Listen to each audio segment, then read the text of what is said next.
I sing the body electric. The armies of those I love engirth me, and I engirth them. They will not let me off, till I go with them, respond to them, and discorrupt them, and charge them full with the charge of the soul. Was it doubted that those who corrupt their own bodies conceal themselves? And if those who defile the living are as bad as they who defile the dead? And if the body does not do as much as the soul? And if the body were not the soul, what is the soul? The love of the body of man or woman balks account. The body itself balks account.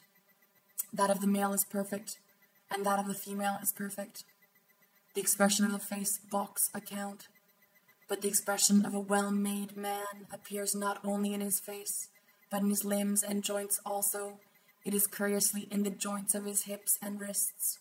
It is in his walk, the carriage of his neck, the flex of his wrist and knees. Dress does not hide him. The strong, sweet, supple quality he has strikes through the cotton and flannel. To see him pass conveys as much as the best poem, perhaps more. You linger to see his back, and the back of his neck and shoulder side. The sprawl and fullness of babes, the bosoms and heads of women, the folds of their dress, their style as we pass in the street, the contour of their shape downwards.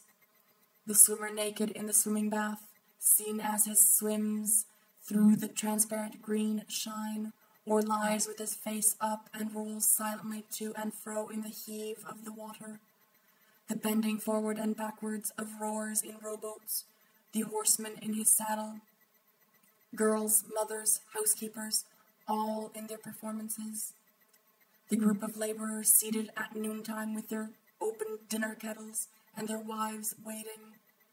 The female soothing a child, the farmer's daughter in the garden or cow-yard, the young fellow hoeing corn, the sleigh driver guiding his 6 horses through the crowd, the wrestle of wrestlers, 2 apprentice boys, quite grown, lusty, good-natured, native-born, out on the vacant lot at sundown after work, the coats and caps thrown down, the embrace of love and resistance, the upper hold and the under hold, the hair rumpled over and building the eyes, the march of firemen in their own costumes, the play of masculine muscle through clean setting trousers and waist straps, the slow return from the fire, the pause when the bell strikes, and suddenly again, and the listening on the alert, the natural, perfect, varied attitudes, the bent head, the curved neck, and the counting.